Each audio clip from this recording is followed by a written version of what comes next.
man. What an introduction. What an introduction there with that video, Will. Guys, welcome aboard. Welcome aboard to a Flatwork Kings Success Highlight live interview. And I see a couple of you guys are already live. So welcome aboard. Cool. We'd love to hear from you guys here. If you're watching this live, just type in something in the chat so that we can see you guys. But today we have a special guest with us, which I'm excited. I'm excited to hear this story out because this is a young gun you guys better watch out for, who's done a lot of things, amazing things with his mother in Fuscardo Concrete, Gaetano Fuscardo. And I am joined here with Will Mattingly, who is going to be leading the conversation here for you guys. So if you're live, just put something in the chat so that we can see this. And let's go ahead and get started, guys. Will, how's your day going first and foremost? Oh, it's going great. Awesome, man. Beat COVID. So we got that behind us now. We're ready to rock and roll. Glad to be here. Awesome, man. Glad to have you here. And Gaetano, how's your day going? No, it's good. It's good. Awesome, Can't man. complain at all. Awesome. So I think, people want to hear, your story, a little bit about your story, but first and foremost, like, give us your introduction. Like, tell me who you are, where you're from, and where you're tuning in from. I'm Gaetano Fuscardo. I'm out of Weirton, West Virginia, which is just 30 minutes from Pittsburgh. And it's pretty much where we're at. I mean, do work all around the country, though, so never know where we're going to be. Love that, man. So how do you get started in concrete? Back when I was 12, my mom's been doing this for about 25 years or so. And I kind of did a little bit of work before that, like bricklaying labor when I was like 9 to like 12. And then my mom really let me out there when I hit like 12. And then I kind of just fell in love with it. I really didn't know what else to do. I liked everything about it. And once we got started, I just never looked back. It was kind of like a good little taste of life. And obviously I was 12 years old making money and I fell addicted to that. So that was pretty much where it went. And then it grew from there, that's where we've been ever since then,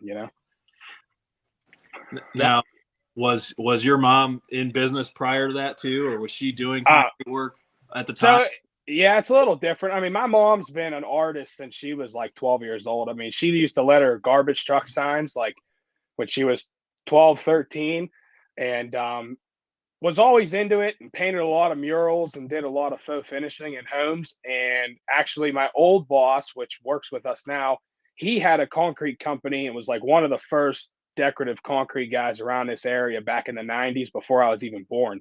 And my mom started kind of taking what she was doing to walls and started doing it to concrete. And it kind of grew from there. She still did like her art stuff on the sides and did a lot of stuff. And then as I was getting older, like I said, around 12 years old, she was pretty much into concrete full time every single day and put the art stuff kind of to the side.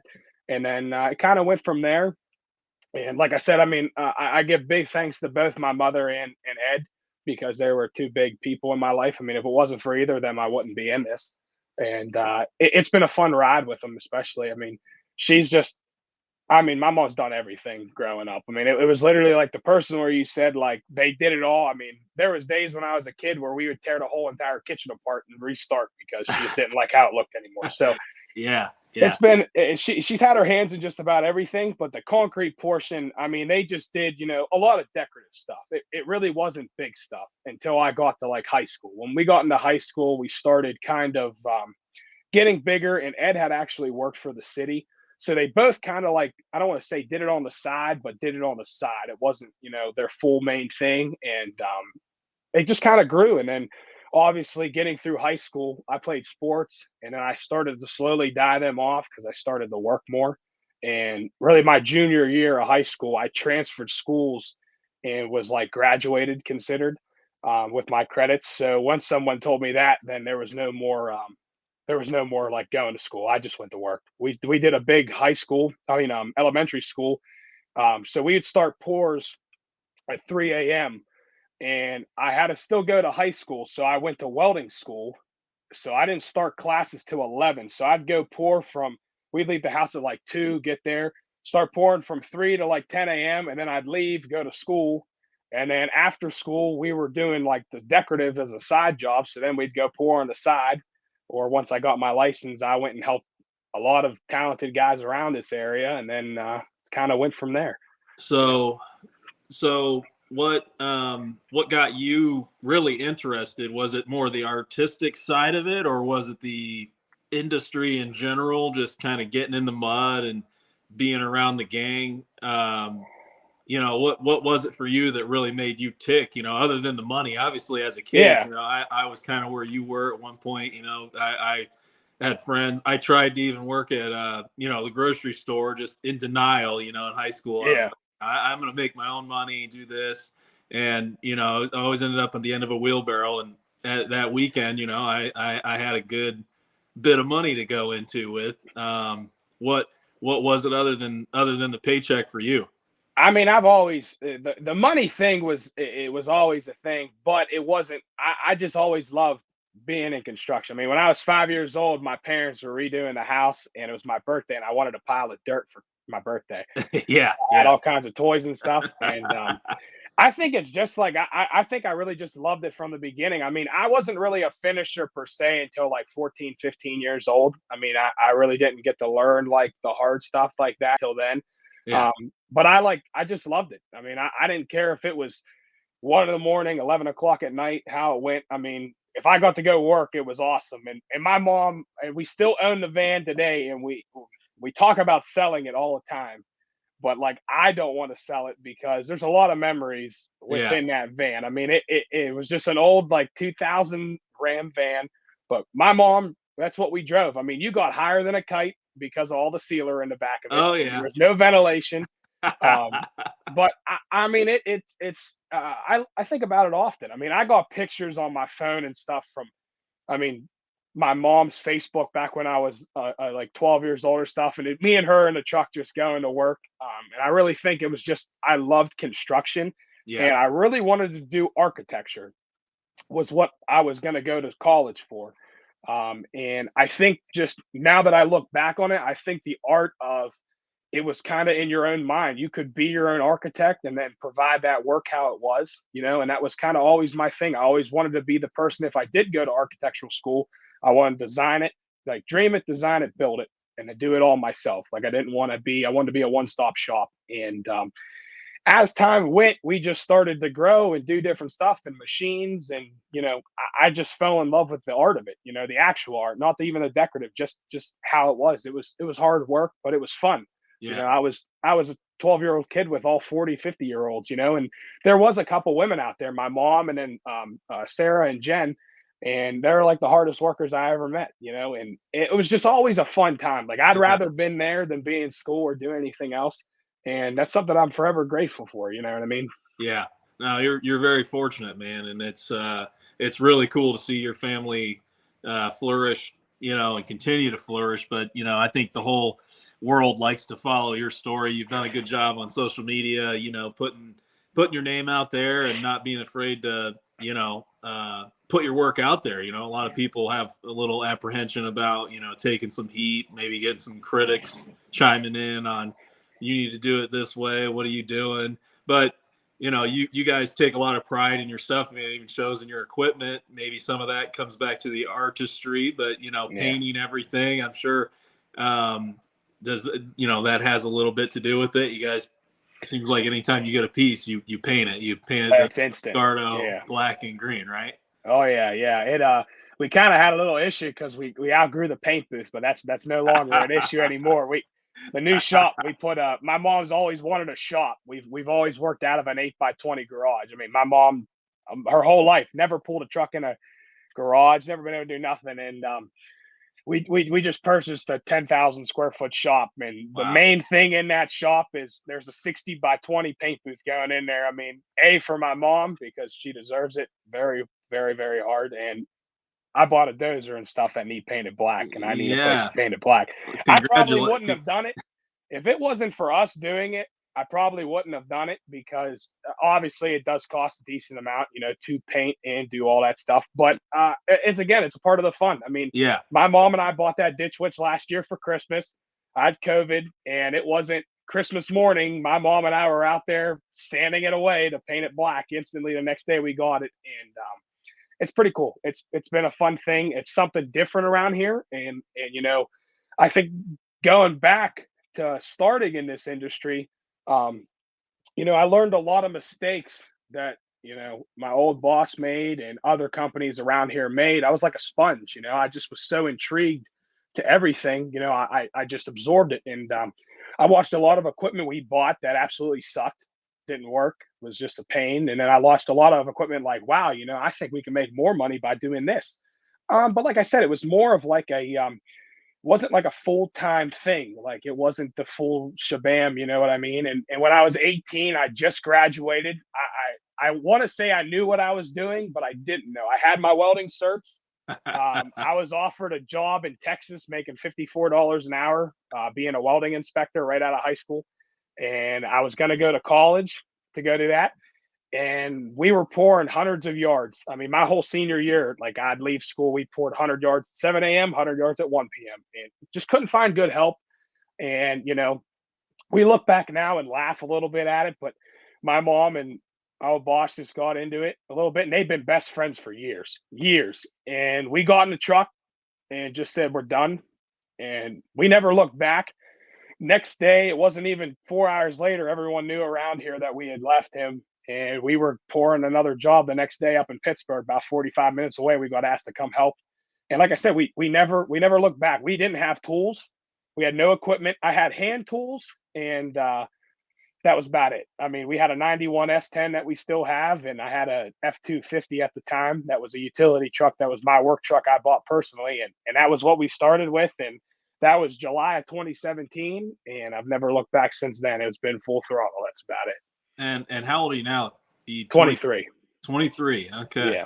That is that's impressive, man. I mean, I appreciate it. There's a lot of young people out there probably listening or watching, and even some guys that are seasoned too, but I think what we could all probably agree on, and I'll let you elaborate, but what makes a company really tick isn't always the equipment or the tools like you just said, but it's the people. And do you believe in yourselves? And do you believe you can go find the next job? Do you believe you can do a nice job? And those kind of things. Have those factors played a role in your guys' success? I mean, do people find you guys because they see your equipment rolling down the road because it's unique, or do they, what's the biggest driver of new business for you guys? Are you doing a lot of referral work? So, I mean, there's a lot to it. I mean, you obviously, every area you go, you got a lot of people that, do the work or concrete guys, My mom's always been, and for a long time, I never believed in it. And I'll eat my own words every single day. It was always give more, it was, pretty much under promise over, achieve. And, it's always been a thing. We would do a sidewalk, and my mom still to this day, and there's a lot of days where I'm just frustrated and stressed, and I'll get so mad over it. But we'll have like a quarter yard in the truck, and she'll be in the trailer getting 100-yard roll of plastic and throws it out on the thing, and she's making stepping stones for the home. I mean, to tell you what, I've eaten my words 1,000 times. My mom and I fight every day. It is very hard. Yeah. So working with family in general, do you work with any other family other than your mother right now? No. So my dad's a barber. Okay. He'll come out and he'll work if I really ever desperately need to. But my mom and I are pretty much it. My middle sister, which is younger than me, probably one of the best rakers I've ever seen. And we all have a competition when it comes to it. And I wish she would work for me because she has every ounce of my mother in her. She's a tattoo artist and a radiologist. Like, she has every single aspect of my mom. And there's a lot of stuff that I can't do that she can do with colors. And I'd love her to be out here, but if I need her, she'll come out and work. But it's just me and my mom. We get it. But like you said, going back to the whole equipment thing and the growth and all that, our work pretty much comes just from how we represent ourselves. We're a family oriented thing. I mean, we care. We're not, I sometimes it's hard, obviously, with employees, but we're very easy to work for. I'm very understanding and all that stuff, but they all understand how we like to do things. So, I don't care if it's pouring down rain, that road's getting swept. It doesn't matter. I'm not leaving the road dirty. We're not going to $1 million home and going to have oil leaking on the driveway or this or that. I mean, I've got a kid that's 19 years old and 18 years old, and I think they love washing our stuff more than I love washing my stuff. I mean, I think they're still at our shop right now down the road washing equipment, and we got done pouring a floor at 7 p.m. They just it's been such a instilling factor that, you know, we've built what we've built, and our guys have molded to that form that we got, and I think that's really a thing that brings more repetitive business. I mean, we care for what we do. We don't cut corners. We go the extra mile. And a lot of times the referrals come. I mean, you know, our phone rings off the hook daily, and I turn down more jobs than we even do. We did 96 jobs last year, and I have 42 that got pushed into this year because I couldn't get to them, you know. And even with that going there, you know, we already got a lot of big work. So it's kind of a hard thing, and I'm getting really used to it. And I give you a testimony to it because you have a great scheduling factor the way you guys are. And I just haven't been able to mold it good because we do so much different stuff. You know, one day we might be doing a decorative sidewalk. Next day we're doing a 400-yard floor. And you know, the commercial industrial side, I think, is really taking a big thing because and a couple companies took a big risk. I mean, I went into them being the youngest guy in the place, going to do a pre-bid for a parking garage, and they probably all sat there and thought that I was nuts. And we completed it this year, and 90% of the people on that job were under the age of 26. That's awesome. And that's I take a lot of pride in it because, you know, those are jobs that, like, you know, I was always said, like, 50-year-olds dream of it. You know, when I was on that school job when I was 15 years old, I was running riders. I was around jobs that, you know, you only dreamed of doing when you were in your 40s, 50s, 60s, you know.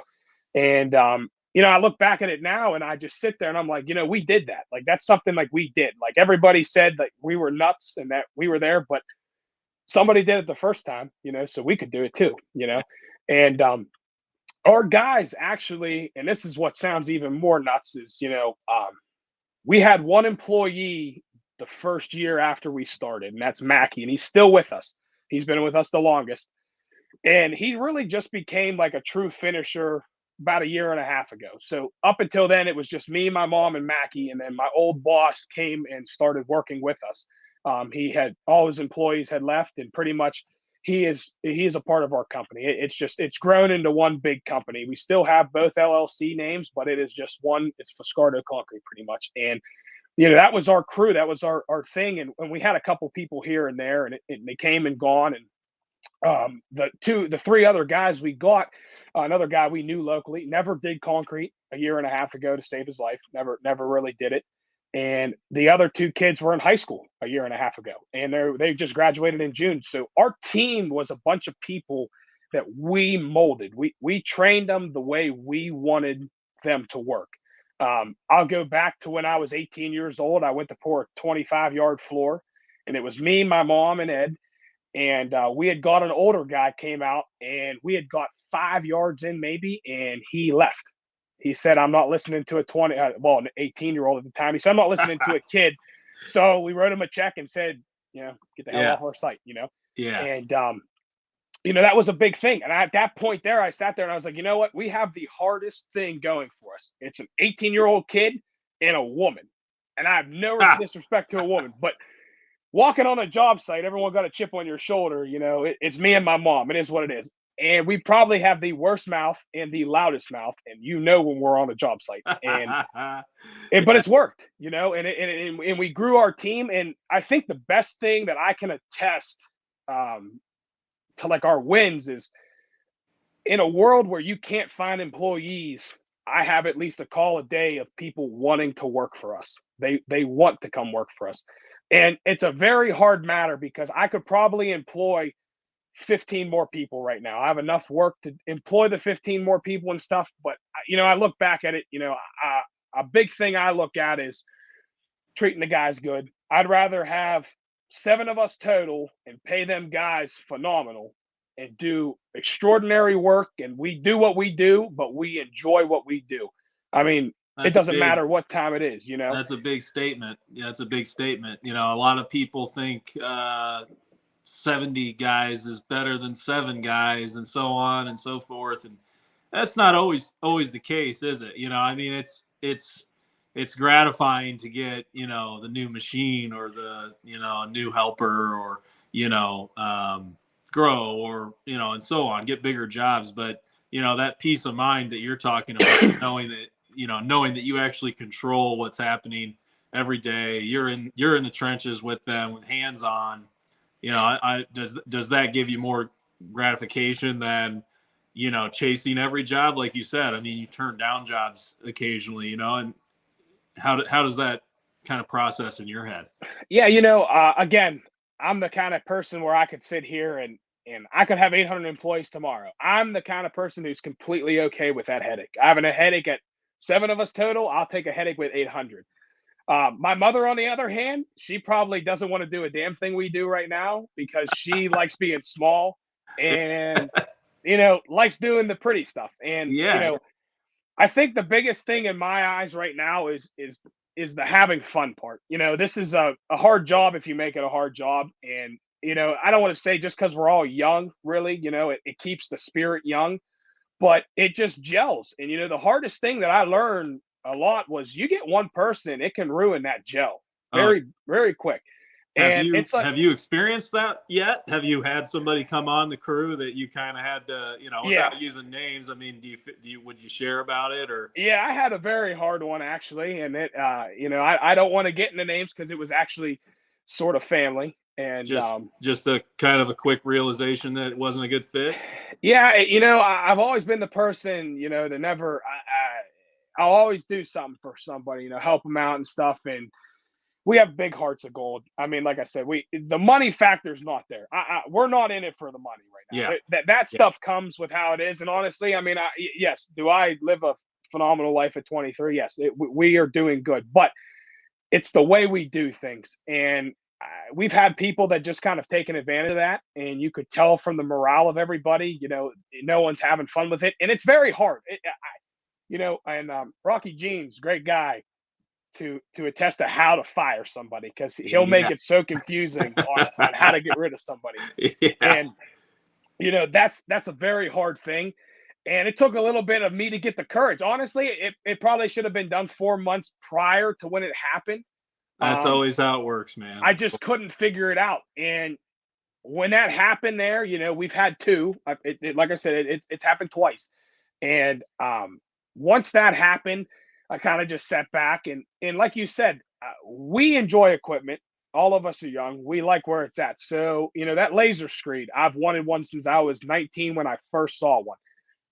My eyes have been set on it. I'm the kind of guy who sees something, I'm going to work to get it. And I didn't have the crew to do it. I mean, it would just been a stupid buy to not do it. Well, once we started pouring, we had that big 100,000 square foot job this year. And when I saw the work our guys put in that final 6 months, and actually how much concrete we poured this year, and they're gung ho, they're at it. Let's pour flat work. Let's pour everything we can possibly do. And when I got a crew of guys that are, happy to be working, they love what they do, they're intrigued to learn, they love that we reinvest, they don't think that we're taking the money that we make and just spending it on stupid stuff. It sat back and it looked, and you know what? This is 6 men I just bought that I hired that show up every day, have no bitching, complaining, or moaning. And I don't have to worry about it bringing down the morale. It raised the morale through the roof. I mean, that's something I've never been around. And honestly, I had some guy say, I can't believe you bought the machine with ever being around it. And I just looked at him and I said, well, the first person who bought the machine never was around it, so he did it, and that's how I looked at it. And our concrete plant, I mean, when we poured it, we only poured it with a 60-yard floor, but I was just excited to get it and do it. And sales rep by far, I have 2 sales reps that are just phenomenal. That new Volvo excavator I bought, I mean, that's my man. Volvo's my way anymore. He's got me. And that Linkshe rep I got, I mean, they're family. They are a part of this team. And it just was like everybody was in awe. Like I was in awe. I'm running this controller and I was sick as a dog. And I'm like, I can't believe this thing's doing this. Like, I mean, I saw it on videos and all this. I'm like, wow, this is nuts. And the product's just unreal. Like I'm a big floor guy. I mean, I can tell you every blemish I have on a floor. I've still never hit the perfect floor. I don't know if I'll ever complete a perfect floor. That's my art in it. I love decorative. My mother that's everything's hers. I just have a passion for floors. And I'm telling you what, I mean, we've screeded a lot of floors, and I've never ran a floor that flat in my life. I Wow. mean, even achieving it with it. And it was a beautiful sight, stepping back, running the machine, being like, wow, this is what we can do now. This is unreal. So And you pretty much you saw a risk reward kind of whole yeah, scenario play out just in one day right in front of you. You're like, okay, pretty this was much. a risk, and here I am pouring. I'm pouring a Right. 60-yard floor. This is a good way to get our feet wet, and it's working. Now we Yeah. got our confidence way up. Which we really looked at it, because there's a big contract we got. We have another 100,000 square foot of Flatwork parking lot we have to pour this year, and it has 4 buildings, roughly around like 50,000 square foot total, I believe is what we were in the meeting talking about. So it's going to get put to use. And I kind of looked at the guys and I said, hey, I want to save your back. I want you to grow with me. I'm 23, you're 26, you're 18, you're 19, you're 44. My mom and Ed got a lot of years left there in their 50s. I said, let's have fun. I want us all to have a life. I Yeah, want to have a career. I mean, I don't want you coming to me at 30 saying, hey, I got to leave you because my back can't do it no more. I mean, I yeah. remember being 14, 15 years old. We were rototilling the grass, throwing it in a wheelbarrow and putting it in a truck because we didn't get a skid steer till I was 16. I mean, and quite frankly, you know what, and it's one thing some days that I just bite my tongue on, is I wish I could take my team and just put them in a bag and throw them back in time and bring them back out with the crew of people we had, because that team was the dream team. I mean, that's all they did was work. They just Yeah. grew up working. And them guys, I mean, I look up to them to this day. I mean, this around there, and they are some of the hardest working people I know. And I kind of looked at it and said, you know what? I'm going to recreate that team in a generation where we don't have that team. You can't find them workers. And it's Yeah. worked. And it's Yeah. really been. But I mean, our growth and stuff, I mean, I've really learned my business from a lot of the people in that group and a lot of the people I just reach out to. I mean, Yeah. I just kind of hit a point where I think a lot of people, and I've heard a couple people say, is when you stop fearing, or if your dreams don't scare you, you're finally getting there. And I did. I just started reaching out. I reached out to you. I mean, I was never that kid. When I was in high school, I don't want to say I was a shy guy, but I would have never just randomly reached out to someone and started asking them questions. I mean, Yeah. it wasn't me. And since that point there, it's kind of just flourished into what it is now, and That's awesome. works out good. So you've found some young guys. You can mold them. It sounds like that's a big recipe there for your success. And it is true. We have a generation of people, primarily 40s, 50s, and up that are kind of doing the Atlas Shrug. If you read the book or anything, I mean they're just hitting the retirement button. They're done with this.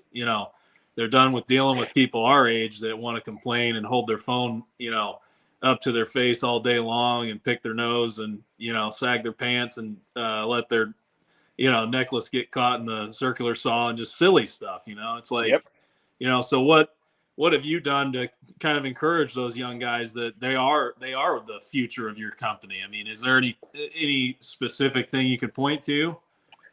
I mean, I think the biggest benefit, and like I said, ain't nothing against anybody, in the older generation. I think it's just I kind of know how dumb and pieces of shit my generation is. It's terrible. I get sick looking at people that are my age.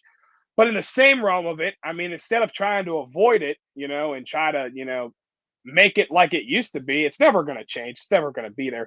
So let's work with it. Let's make it how it's going to be. I mean, I don't love phones, but I encourage them. I mean, our guys post our stuff. They Oh post yeah. stories every day. I Yeah. mean, and like I said, I have a lot of stuff I can learn from, and I'm getting more and more to the point where I want people to tell me exactly what the hell I'm doing wrong. But in the same sense, I don't want to say I baby my guys, but hey, I get it. I've learned. I got 2 guys that are late every single day by a solid 15, 20 minutes. So you know what happens that night beforehand? I just tell them 15, 20 minutes earlier than the time it's supposed to be. And they say that they're late and they're sorry, but meanwhile, they're right on time. Make it work. and stuff happens, you know, they got families too. I got families. I mean, that was the benefit of growing up the way we did was, you know, if something happened, my mom wasn't always there because concrete waits for nobody, you know what I mean? But like, if it was a setup day, you know, she was able to leave early to come be where we're at. And same thing. I mean, couple got kids, you know, if something happens, hey, it ain't no big deal. Sometimes, and this sounds terrible, I enjoy it. I'm like, hey, you can't make it. That's fine. That's one less headache I got to worry about today. Like you know, it works. You're losing your time. I'm completely fine with however much overtime you want to work. My accountant thinks otherwise, but I'm not that way. I'm okay with the overtime. I mean, they'll work day and night. I mean, if we want to go out and start at 2 a.m, they're fine with starting at 2 a.m. A month ago, we had 20 yards scheduled for 7 a.m. And the night beforehand, me and the two younger ones were talking, and they're like, you know, why don't we get there at like 4 and set up more and get more trucks? And I said, bring it. We poured 130 yards that day. We had 20 yards set up. We formed up, you know, the rest of it and kept pouring. And the asphalt crew was pouring asphalt right next to us. And they said, I've never seen a concrete company operate like you did. Like, you just kept bringing trucks. You kept making more forms go up to find more places to do it. I said, well, it's kind of a war. You know, it's your own asphalt. If you don't use concrete, I wasn't letting you get into more asphalt work. Yeah.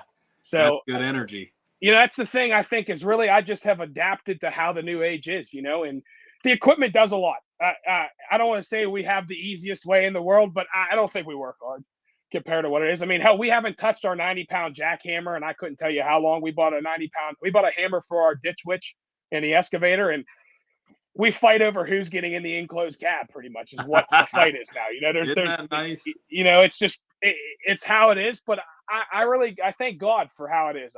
I could never have imagined where it's at right now like it is. My mom and I, when we left today, all of our trucks are inside of a garage with our trailers right now. I would have never imagined me ever having that feeling. And I just looked at her and I said, it's happening. It ain't beautiful. It ain't brand new, but we're going to make it the way we want to do it. It's going to have off the wall stuff done to it. And I think that's really what molded it. We're off the wall. I mean, our tagline my mother came up with was we pour ordinary to extraordinary. And that's an testament to what we do. I mean, we just do some wild stuff. My mother has a mind that's just unreal. I can't even think of half the stuff she thinks. I'll wake up at 6 a.m. or 4 a.m. or 5 to 3 text messages about, I had this idea and dream at 1 a.m. We need to do this. And the whole project we had scheduled to pour at 8 a.m. that day was completely thrown in the trash at 2 a.m. and a whole new scheme of things came into place. So again, you know, that was a thing where we've taken that kind of way we are and made it work. We have a bunch of, we've grown in our job trailers. So our older trailers just kind of sat there. So we said, screw it, you know, instead of us loading these stamps up every day, let's just put all 40, I think we have 35 stamps. I said, let's put them all in this trailer. That way we can never have an issue with thinking off the wall of what to do. We always have them, you know, and same with our color and all that stuff. And it's worked out great because we change our mind left and right. And I think that's another thing. I mean, when we get called for decorative work, it's not a, hey, we saw this and we like this. Yeah, that happens, but we want this. It's more of, hey, we like this stuff here. Just do what you guys do. And I love that. I mean, we've hit the point now where I get to pick and choose what residential work we do. And it's enjoyable. We have fun. We love it. We get a break from that commercial side and we're doing something that is just awesome, you know, a little change of scenery. And that definitely, I think, really works with our guys. They don't see repetitive stuff every day. Yeah. I think it's hard, though, to do what we do because there's a lot of old timers and nothing against them, like I said, but like I grew up, like if you would have taken some of them and said we were pouring a 40-yard floor and then taking them the next day and we're going to go this little dinky little steps that are decorative stamp, they probably want to kick you in the mouth. I mean, it was our guys are kind of up for whatever. And, you know, there's been days where we woke up, we said, hey, we're going to demolish this or we're going to build this outdoor kitchen or have we ever tried this before? Nope, but we're going to definitely give her hell. You know, it's just how it was. I mean, we did a V-ditch last year in 2020 and I was walking around with the engineer and, you know, we're sitting there talking and I've never done a V-ditch in my life. I couldn't have told you from the start to the finish of how the hell we were going to do this thing. And it was 6,000 lineal feet, but I said, screw it. We're going to figure it out. So remember Curb Roller. I remember seeing them there. So I reached out and said, hey, you guys ever made a custom drum like to make this thing work? I mean, I had a whole contraption working. We figured it out though. We did 6,000 lineal feet, 3 hours away on a hillside. We left at 2 a.m, 3 days a week. We got home at 9 o'clock at night, and we poured jobs in between. I mean, 4 of us went down, and the general contractor we did it with, they set it all up. 4 of us would go down. We'd gruel it out in the most miserable job you could ever do. I'd bucket brigade 3 sets of steps in my lifetime every day for the rest of my life to do that job over again. And then we'd come back the next day, and whatever was set up from, that we had set up, we'd pour the next day. And, that's a nice thing that no one quits. No one has that mentality. But again, I pay drive time. They get paid lunches. I've always eaten my food while working. Now, are you also the one estimating the jobs, or? Yeah. So okay. I wear all the hats pretty much. Okay. My mother does the filing, and if it really comes down to like an intricate like epoxy or acid stain job, like I'll look to my mother and say, hey, what are you thinking on this number here, or this? But and nothing against my mother. She can probably bid jobs, but my mother was never that person. She never bid work. My mom's the heart of gold person that says, hey, this $8,000 mailbox that we're going to carve, we're going to do it for you for nothing. True statement. we did that. I mean, it happened. It is what it is. But I bid all the work, and it's just a school of hard knocks. I've at the first couple years, I really ate a lot. It sucked. And I just kind of learned, hey, this is where we're at. And then the same sense of that, though, I know our value. You know what I mean? Yeah. There's no price budging. If I give you a price for $15,000 and Joe Schmo came in at $12,000, hey, you want Fuscardo Concrete, you pay for this. When you go buy your set of Jordans and they're $180 and you tell the guy, well, I got $135, he's going to tell you, get the hell out of the store. Same thing with us. I mean, we know what we bring to the table. And this is the kind of work we do and how we do things and how we operate. And if you don't want to spend for that knowledge, experience, and the way we operate, well, then we don't have to have you, because we have clients that are willing to pay that. You know what I mean? It's not like we take advantage of people or anything like that, but we price accordingly. We did a couple of time. You want to have it in the budget to train people, and exactly. Have a little room for a mistake every now and then. You can't bid things so tight that you can't ever make a mistake. You don't want to do that.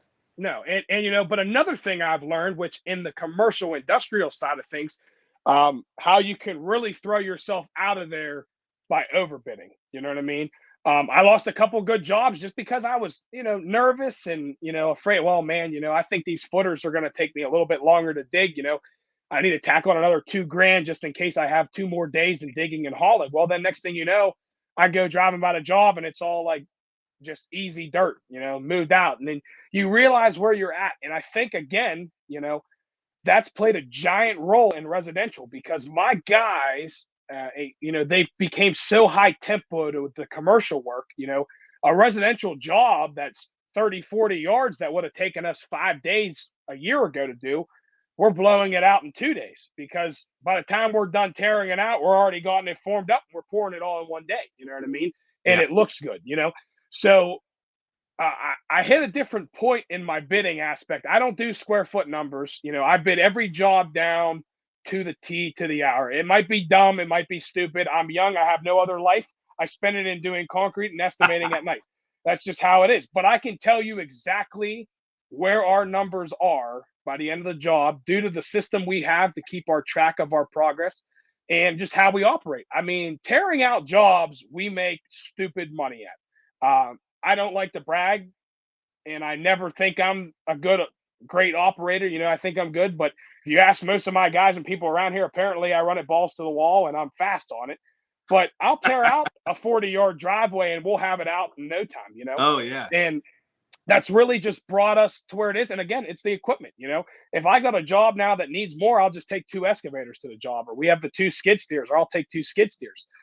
So has the equipment given you some each year? Do you find your confidence in kind of doubling down on these investments, kind of like almost addicting / you're seeing the reward clearly? I mean, I'm sure your mom is too. And, everybody, like you said, your back isn't as sore. Things are going a little smoother. Do you guys wrench on your own stuff too, or what have you seen equipment wise, maintenance?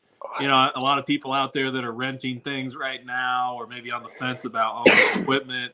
There's a lot of people that'll say, I don't want to touch any demo work. I just hire that out because it's hard on our equipment. What do you say to that? I'm the kind of guy who I don't wait on people. I don't.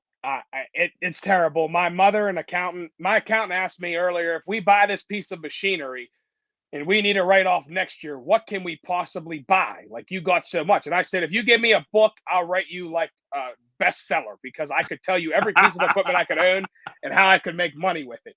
And I think it's just because I was fortunate enough to just see it. I mean, I was a kid when you're driving down the road, I'm slamming on the brakes because I'm seeing a dozer drive by. Like, I'm looking, you know what I mean? Yeah. And I watch a lot of YouTube. I watch a lot of videos. Social media is big. I'm constantly seeing stuff. And I'm like, man, that idea right there might work for us, And I think if we use this, it'll work here. So you'll never see me rent. If I can rent it, I'm owning it. Yeah. Because I know if I'm going to use it right now, I'll use it again. That laser screed was a hefty investment. I don't care if I use that thing 4 times. The 4 times I use it might profit me 50 grand. And that's all I care about. It'll pay for half of it itself. Yeah. So again, I think it's the thing, because my mother's mindset at first, and it's sort of still there, we don't need to spend all this money on the equipment and stuff. I always get that that's enough for now every time I've purchased something. And for the first 3 years, when she was starting to do that Hawaii job, anytime she left to go to Hawaii, I bought something. So I think she hated going to Hawaii, because every time she came back, we had something new, and it didn't matter how it was. But we wrench on our own stuff to an extent. I mean, again, the same thing. Okay, buying used. You don't know what somebody else's problem is. I know if I buy something used from myself, I'm never going to want to buy it. I run my shit hard. I paid money for it. I want to make my money out of it. I mean, so you have it's just how it is. You have some things you can lean on there for a little bit anyway. Yeah, and when you start buying stuff, you start building that relationship. You know what I mean? And that's where I'm getting at. Like my sales reps and I mean, they're family. I mean, we hang out, we do stuff together. They invite us places. The Volvo we bought, it's getting a new thumb put on it. I have a brand new machine sitting there waiting for me because they never want me out. And that's something you build with people. And we buy all new, just because in the past we've bought used. And I bought a dump truck, and that was kind of my last straw. I bought an international dump. I got kind of taken advantage of. I was kind of stupid at 20 years old. I needed to spend money. Didn't want to listen to my mother. And I said, screw it. I found this truck. It looks nice. I'm going to buy it. I put $24,000 into it and never got it running. So I sold it. That's where the real money's made, though, in those lessons, because you got a lot of years ahead of you. You're probably not going to do that again. No. And that's where we're at. And my mother's turned to that. A lot of people look at my mom, and she's 54, and they're like, why are you? Don't age her, man. No. But a lot of people look at her and they're like, why are you buying this stuff? And I get it. We're kind of in a different setting. I'm 23. I got a long life ahead of me. Why the hell would I want to buy something used that's going to last me 4 years, where I can buy something brand new now and still have it when I'm 60? Because I take care of it and we maintenance it and clean it, But there's a lot of work that comes with machines. You got guys, which it drives me nuts. My machine's dirtier than all hell right now, and I really hope when I walk in tomorrow it's pressure wash clean, because it's just been a mess at the new building.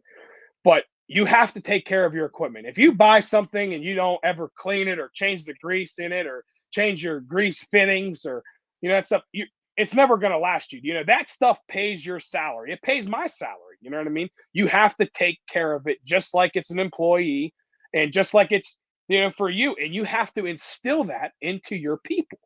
Yeah.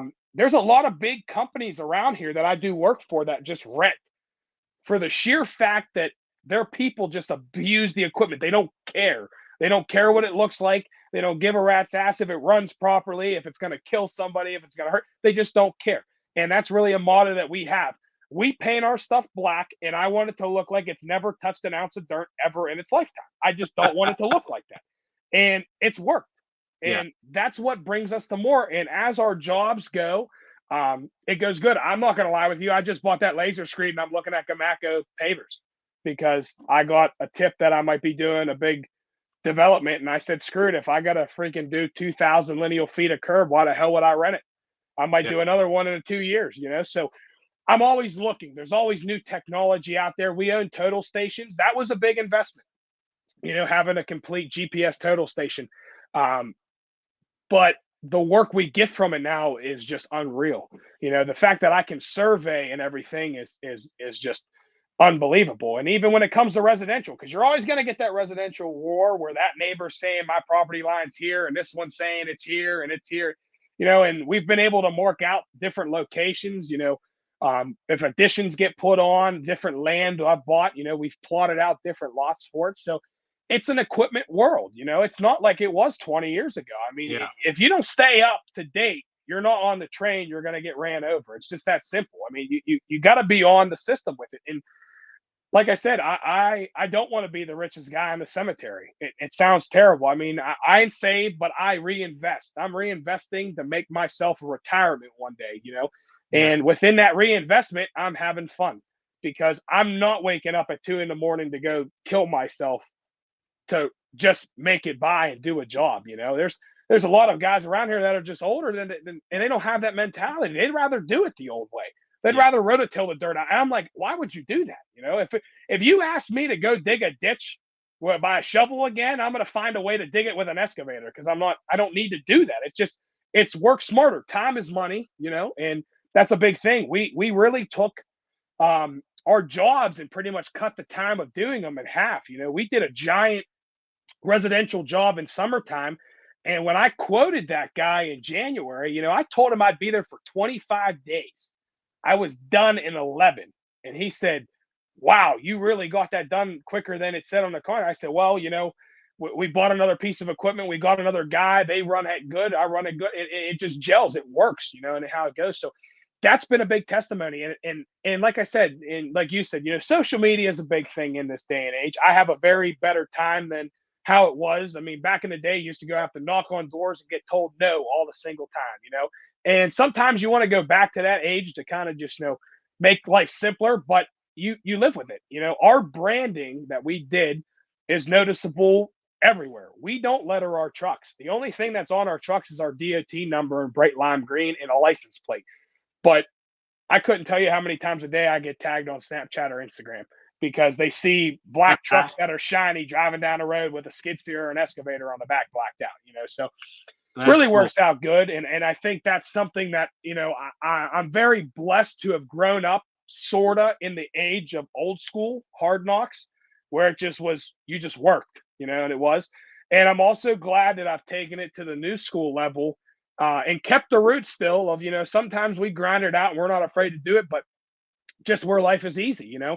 I don't know about you, but a lot of our area here has like pyrite, like a gassy sub base that blows all the floors up the high water. And 2 years ago, if I would have went to go do a little garage floor, like say a 20 by 20 that was existing, I wouldn't have wanted to touch it because you were doing it all by hand. You had to run a 90-pound hammer. You couldn't get an excavator in there. You couldn't do nothing. And that ditch witch, we bought a jackhammer attachment for it. I'll have one of those dug out in an hour, not even prepped and ready to go to pour, you know. And that just takes it. So sometimes you can come in a little bit cheaper, but your quality and your volume, you're blowing it out so quick, you're making up for it just if you were the most expensive guy out there. So that's really you're being efficient. You're being efficient. Yeah, you're making your money the old-fashioned way. You're being efficient. So how is this, you know, how do you think this has changed? You know, how do you think all of this has changed your life so far? I mean, you're a young guy, you know, do you have kids? No, I have no kids. No. Okay. So what do you do? What do you do outside of work right now? Are you just ticking like clockwork 24/7, or are you? I mean, I pretty much work most of my life, but I got good friends. You know, we hang out. I mean, we're a small town. You know, I mean, there's enjoyable to it. I mean, but you know, a lot of people don't understand it, and maybe one day I will. What it's, you know, the life portion, but we just always worked. I mean, it was always, you know, painting something in the evening or doing something here, and I just love it. Concrete or not, you're staying busy. We're just doing it. I mean, I tow a lot of cars at night with my buddy. He has a towing business, and you'll see me get done if we get done early, and I'm up at that garage till 9, 10, 11 o'clock at night, just helping him out because it's fun. Yeah. I hang out with one of my best friends that's like a brother to me, Yeah. and at the same sense, I'm still working. I can't sit down to save my life. I mean, So I started that's watching. kind of a way to decompress a little bit. Just Yeah, little different style of work, but you go get your hands dirty some right. other way. I can't really sit and watch TV. If I sit for longer than 15 minutes, I think of everything I could be doing right now, and I'm not. And I go on vacations. I really like dirt track racing and stuff like that. And a lot of the guys around here, we go on little 3-day vacations because they got a big excavation company. But we went to Charlotte this year, and Good. Bristol and stuff. So I still have fun, but at the same sense, I'm having fun every day. It's just, Yeah. this is the, I guess the thing, with it is God's blessed me in every way. And, tomorrow might be my last day.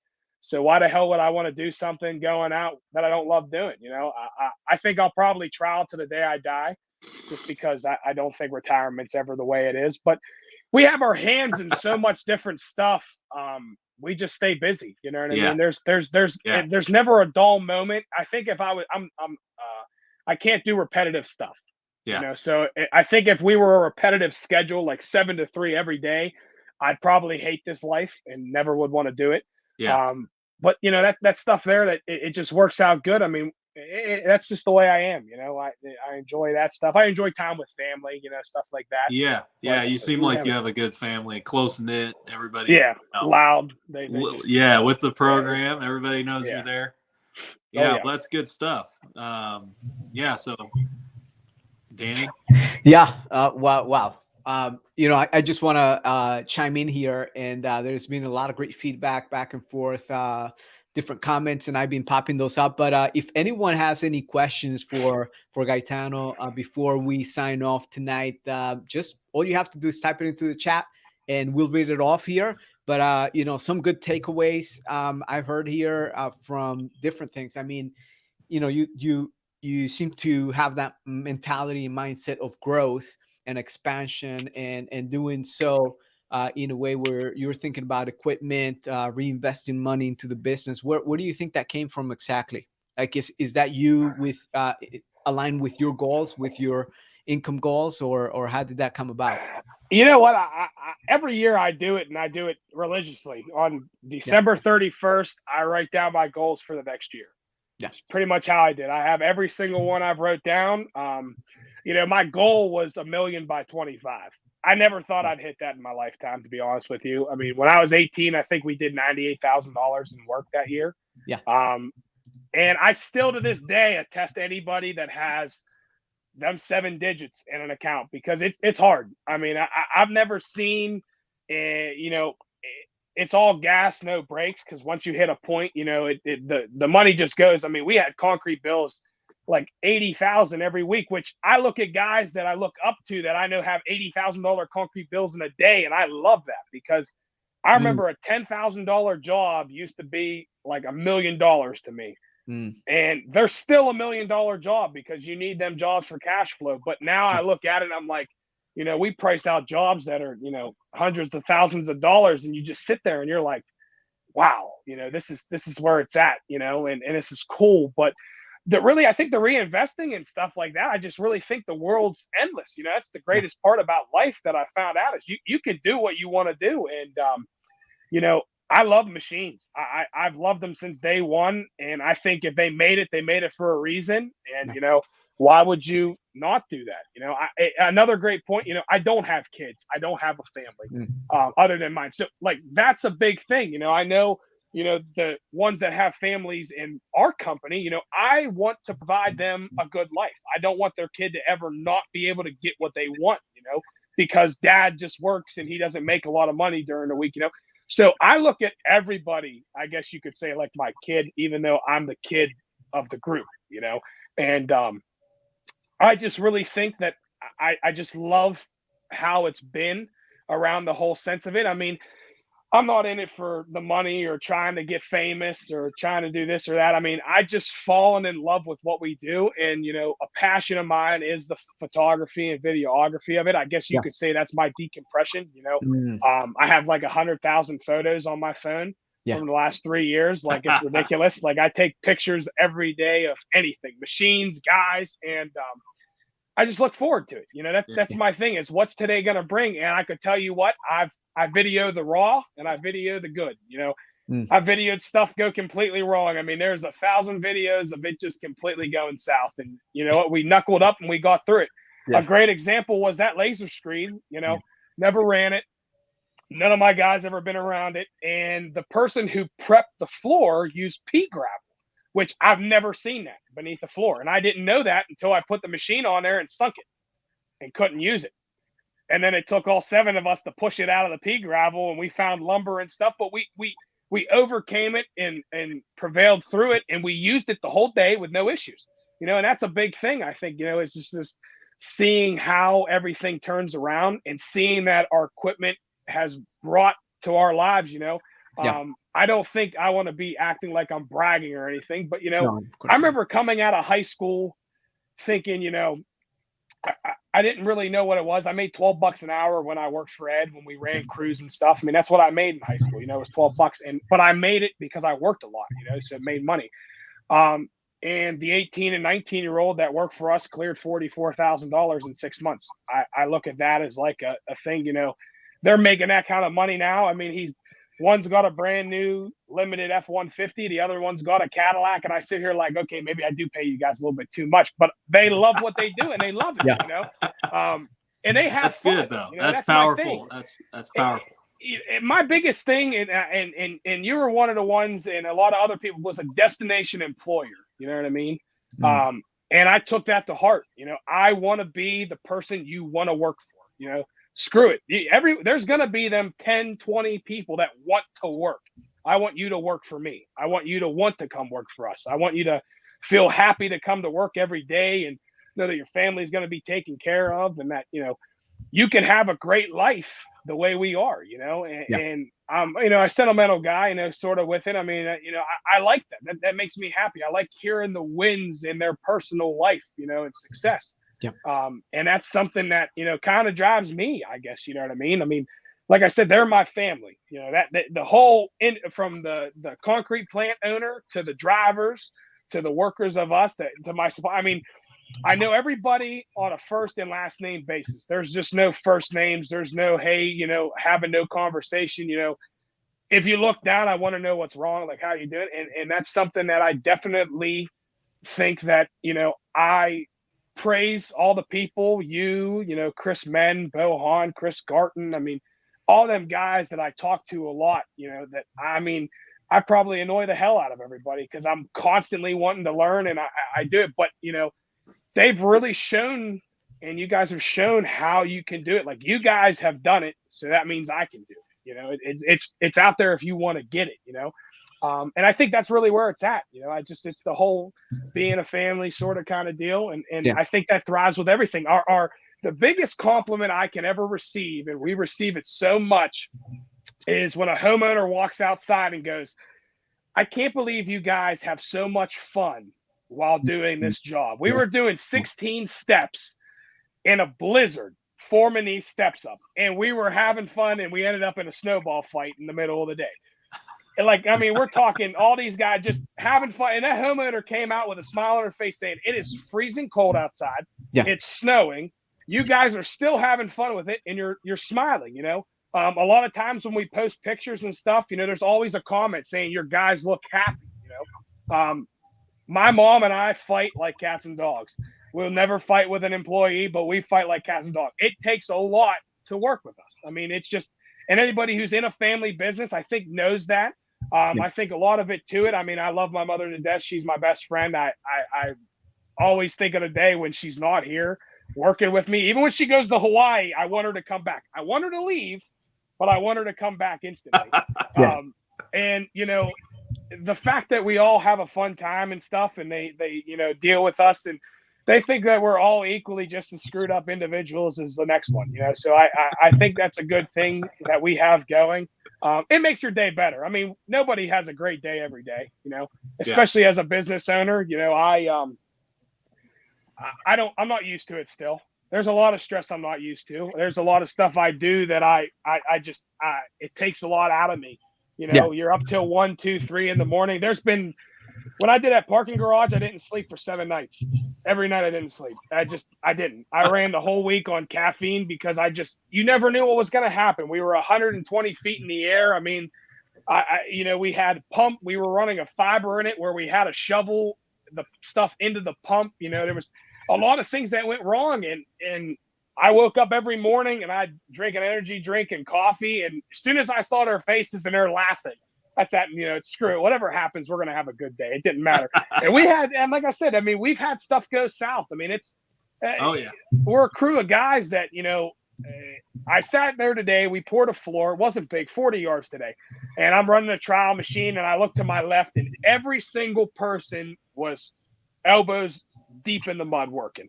We had guys on walls. We had guys on drains. There was a person cutting snow ledges in. My mom's running the thing back there.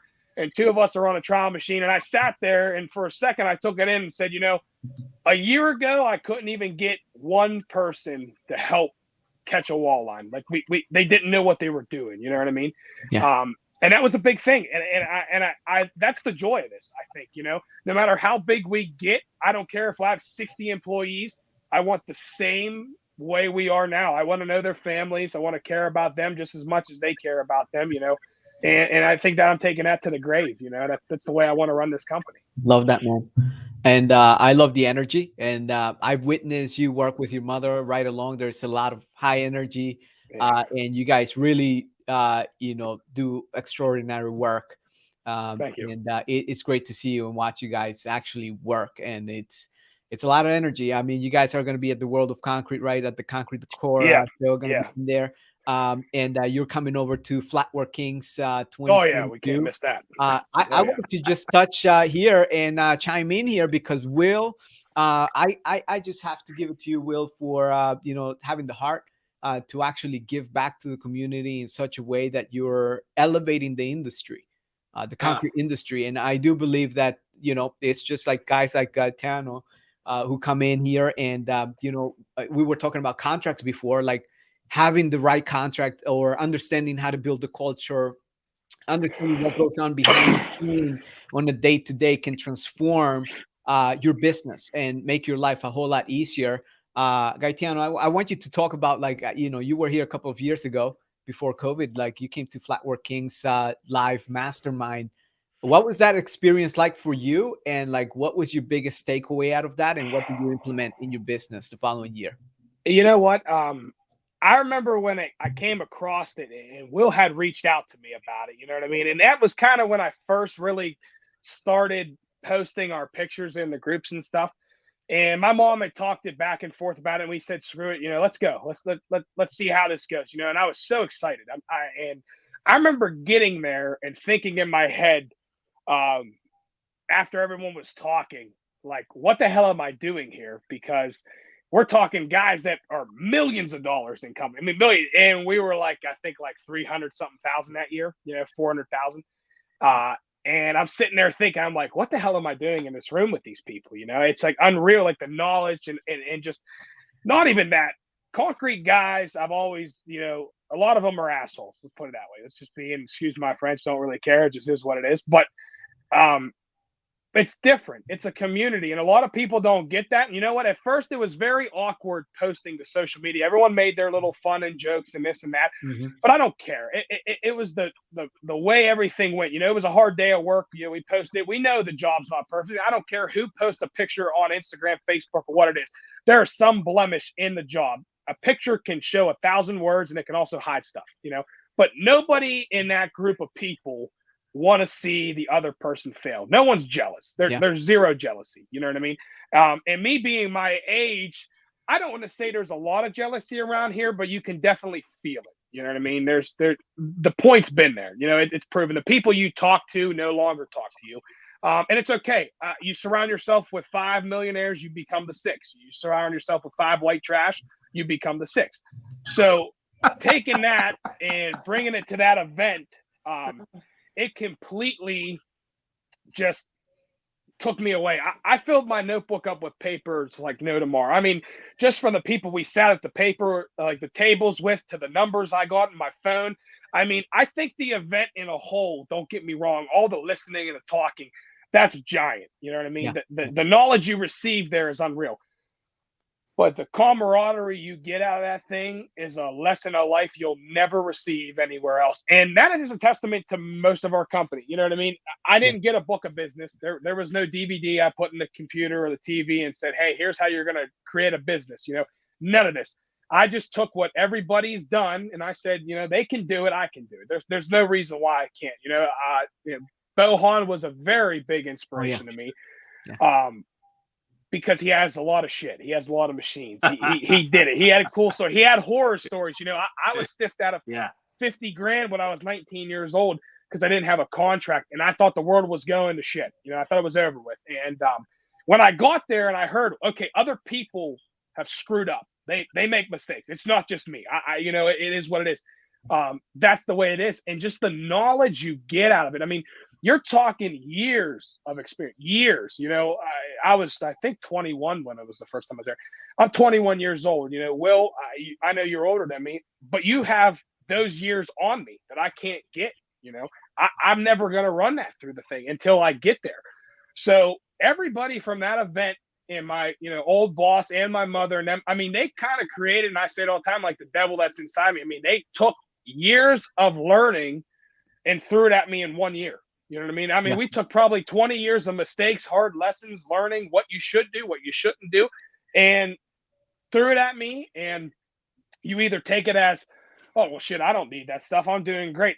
Every day I'm not doing great. I can be better every single day. But where I'm at now, I'm not happy. You know what I mean? I'm a happy person, but I can be better than where I'm at there. And everybody's growth, you know, grows within that way. You know, if you're doing good, I'm glad. I like seeing when you post something from a success. I'm not posting stuff to show off or do this or do that. It's about how everything goes together. You know what I mean? Yep. And that's a big thing. It's the community involved, you know, that Concrete Everything page. I mean, I was nervous. I forget I posted something and I had a lot of hate come back on it, you know, and it was good. And it wasn't like we did any bad work. And I just don't know what it was. And that was like my stinger. That was like my shot. Like, hey, you want to play in these games and run in the big leagues? This is what you're going to have to deal with. It just is what it is. And even last year, you know, I did a big set of steps. We did round steps. I mean, they were pyramid round steps, you know, and I posted it. And at first I laughed because a lot of people said it looked like the shit emoji or whatever it was because they had it like that because we did it brown. It looked like it at first. But, you know, even the people that, you know, say the rude comments and the stuff like that, you know, I look at them and the only thing I say is if you think that you're completely better than the person, you're never on our level. You're not there. You're going to forever be in your shell of where you're at and how it is. You never know what the madness behind the thing is, what the person wants, how it is, but the tricks you learn. You know, a lot of people were telling me little tips on, hey, you could have formed it better. Or you got a person who direct messaged me. Right. If you're not open to learn, you're never going to get better. I don't care how old you are. I don't care if you're 70 years old. If you're not willing to learn, you're going to be stuck where you're at for the rest of your life. 100%. And that event just shows you just so much. I mean, you know, I-80 Concrete with their volumetric, you know, mixers and stuff like that. Like I sit there now and I'm like, you know, oohing at my eyes like, oh man, that looks nice. Like I want it. Like I love it. Like, because everybody's different. And another thing going back, I mean, we've poured concrete in Hawaii, Florida, Philadelphia, you know, Vegas, and you learn different things in different areas, different sand mixes, different ratios, ready, all that stuff. And you learn that also with the people that work because everybody deals with something different. Hawaii guys deal with obsidian, you know, over limestone compared to like us. You know, Vegas people, they use man-made sand, but you can learn from them and take it and use it in your own area. You know what I mean? And that's a big thing. I remember doing that parking garage right before I did it. And I had reached out to a couple big guys. I reached out to Bo, I reached out to Chris, and I kind of just basically said, what did you do that, you know, effed up? How'd it go? What should I not do? What should I do? You know? And they gave me great tips that I probably would have never thought of. You know what I mean? Another guy, I forget, and I hate that I can't think of it on my head. It was a while ago, but we were really on the verge of wanting to get rid of the rebar in the transverse rebar in that pour because it was a very thin pour, and I knew it was going to be miserable, you know, doing it. And they had given me a product of fiber to use instead of that. And guess what? It got approved by the engineer. I probably would have lost that job because I would have had to pour it in so much smaller sections just because of it. It would have been just so tiring to do. You know what I mean? Bringing all that stuff. So it's an event that I can't no other. I mean, Emil Jera, phenomenal friend of ours, great guy. I mean, he's coming this year to the event, and he always asked, and I took it as a compliment, like that, Amari, because I look up to Emil. He talk about a meticulous guy, meticulous as all can be, and just phenomenal person all around. And my mother and I love him to death, and I love every person that I know in this industry. And for him to reach out to us, kind of asking us questions, I take that as like a compliment, and when he asked us about this event, I think just because you're asking about the event, you need to go to the event. If you're asking the questions, you should be there already because you're willing to learn. If any concrete guy cannot afford that kind of money, you need to fix it, because this is the easiest business to make money. I don't care what anybody says. My mother will attest to it. We've done everything from painting and doing signs and doing construction and stuff.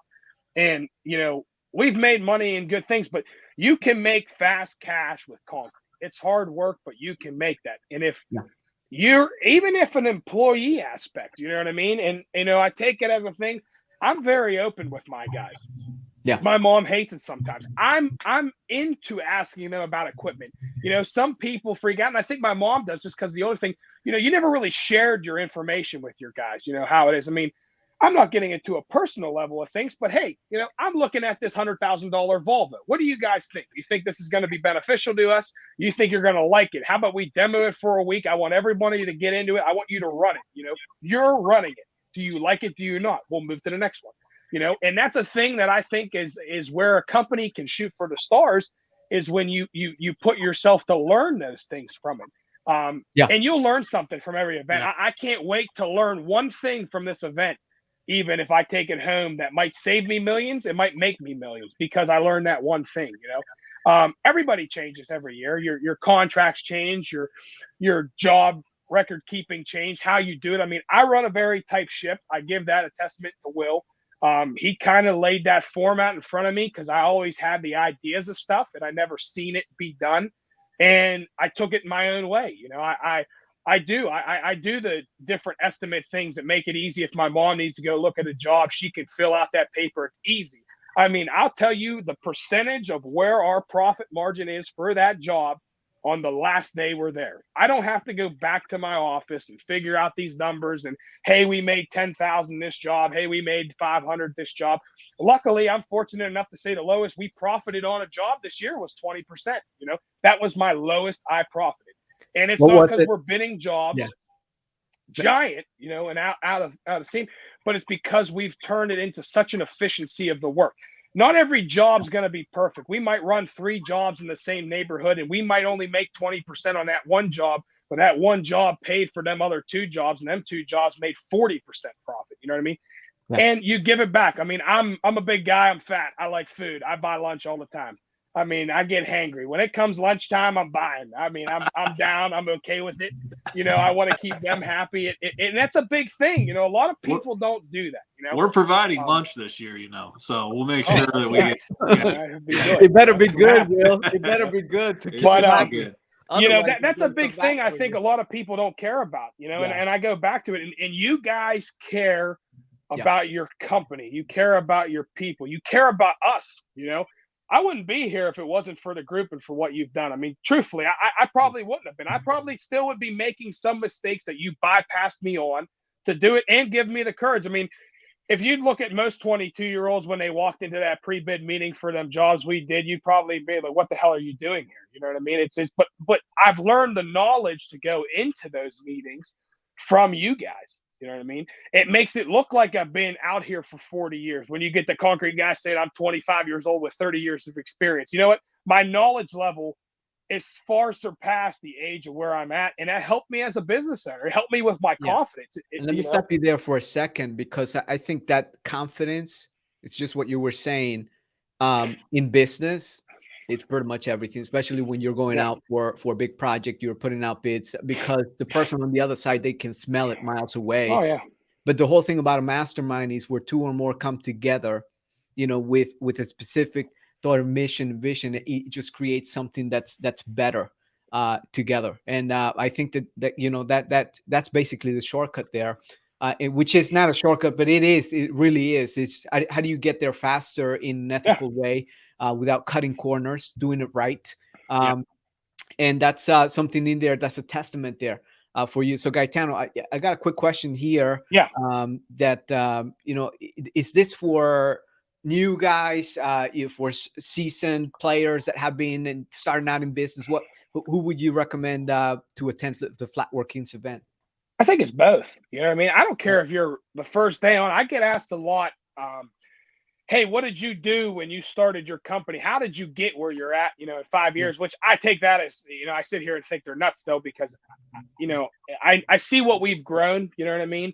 It's not where I want to be yet. So I still look at it like it, but I take that as this is where you can learn, you know what I mean? I don't really care if it's your first day or not. If you're fully committed to wanting to be a company and do it the way you are, you know what I mean? You would go out of your way to learn it. A great kid. I'm not sure if he's coming to the event. I want to say he is, but I'm not sure. And this Austin kid, Austin Vanderbush from Ohio, reached out to me in March of last year, asking if he could come down and learn some stamped concrete. You know what I mean? It's grown such a friendship in that last year, and he's came down 7 different times to help us out on bigger pours. And in the same sense, though, he does stuff different. You know what I mean? He doesn't screed the same way we screed. So now he's learned to screed the way we screed. You know what I mean? I'm sure it's brought him big confidence with him. Not to mention it's brought me big confidence. Not to mention it's brought my guys more confidence because they watch another guy work from out of the area and do it.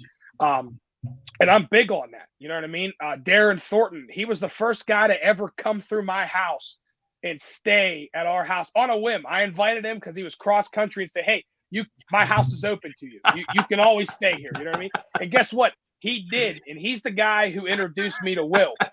And, we've had so many people do it. And that's the mastermind about it. That's what the whole event's about. You meet people that you can continue to grow with and create friendships with. It's not you're meeting them and you're never talking to them again. They're in your back pocket. We're all here for the same thing. Yeah. And if you want to be successful, 90% of owners, I would say, want to do it different. They want to be at a different standpoint. Nothing with employees. There's nothing wrong with them. You know what I mean?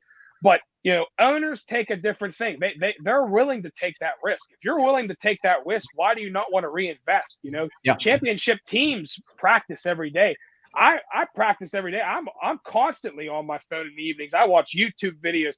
I strive and thrive on watching other people's success because it fuels mine I want to be there. You know what I mean? I may not get there tomorrow, but I'm going to get there. You know what I mean? The tortoise and the hare, those two. That rabbit might go gung-ho 100 mile an hour, but that, turtle might take a little bit longer, but he's going to have more energy to keep thriving through the thing. But he never gives up. And if you want to do it, you got to learn. You got to take that first step, right? Yep. A lot of people are talking, it's, I think what a lot is going to come to fruition this year at this event is action. That's going to be the theme. There's going to be guys there speaking about how they took their first step towards those learning processes, like you just mentioned, Gaetano. Just you got to be willing to step out of your comfort zone and just get out of your own head for a little bit, because it can be lonely. It can be lonely just being the owner of a company, right? You got people that you can be friends with, but not totally relate with. Those people don't have the payroll coming out of your bank account Friday. There's a certain level of anxiety. Like you said, you didn't sleep for a week when you're doing a parking garage. The stakes are high, and sometimes you can feel alienated in your own being. You feel like you don't. You may not have somebody to confide in. So like you said, leaving an event like this with a network of people that you can reach out to, not only for technical advice, but, the big thing for me is the business advice. How can I strategically operate my business, whether I'm aiming for growth or aiming to shrink or aiming to be more profitable or retire one day or hand the business off or sell it. These are things that, you can't always just talk about over lunch, you can, but Yeah. it's not, some of these things just go through your head and they can ruminate there. So, Yeah. That's what I'm excited for. I'm glad to hear that from you, Gaetano. That's, that's really awesome to hear. Yeah. Like you said, the big thing is, it's pretty, like you said, the advice, but the friendship, you're right about it. I mean, I'm not going to go to somebody around here and nothing on them, but I'm not going to go tell them about what the hell's going on. I'm not going to tell them, hey, I just had $100,000 concrete bill come out of my account. I'm owed $280,000 and I got $50,000 in an account right now. Like, what am I going to do? My payroll's here. There's a lot of things, and it's hard because I don't care what man or woman runs it. I mean, it doesn't matter. I mean, there's a breaking point in everybody. And when you have that kind of like surrounding that A team, them go-to people where, it just is it's just the conversation. Hey, how was your day today? What's going on, where it is. I mean, I talk daily on my phone with 5 different people. I've never met them. Never, not a single time in person met them. It's just because of that group and they're close to my age. And it might be, hey, how's your day going? Oh man, this went to shit. Well, did you try this? Hey, that happened to me a few months ago. This happened like this, and that's the thing, that's what brings you there. And it's hard to even put words to it when you're at the event. That's where it's at. It's like the mixed groups, back in the day, I heard a lot about these mixed groups, and I've been very fortunate. My mother, even though we fight, I can't thank her enough for what is going on. You know what I mean? And that is one big thing that the people I've met from her networking, to bring into my network. And that's something you really learn in this event is just the people all around that you meet at different places. You know what I mean? This is our own community, Yeah. And I love the community and the support that you build, the relationships, and you get to hang out with guys like Gaetano who, you've seen their growth. You see them on social media. You see all their work, all their pictures. You see them posting, but there's nothing like a real human connection. You get to shake hands with guys like Will.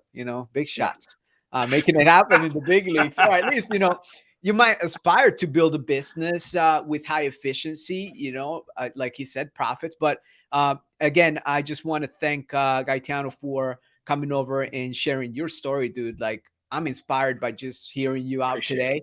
Young gun, a lot of energy. I think your mother posted here, you don't run out of words. My son has no loss of words. So a lot of comments from a lot of people. I've been posting them here. But dude, thank you again for your time. I know, you've had a long day of work here. And Will, thank you so much for leading the conversation today. Thanks, Will, you want to bring it home for us? Anything else you want to say? Any last words? Yeah, just a reminder, the event's February 5th and 6th. That's a Saturday and a Sunday. So if you can take off a weekend to be there, we'd love to have you. The tickets are on sale on the website. We've got a special discount tonight in honor of our guy, Gaetano. Enter his last name, Fuscardo, and you get $75 off. So wow, we've got an early bird meet and greet that Friday. That's February 4th at 7 p.m. So if anybody gets into town early, it'll be an open tab. I hope I don't have to carry anybody to their room or anything, but we do have the place to ourselves. Again, February 5th and 6th is when all the action's going down.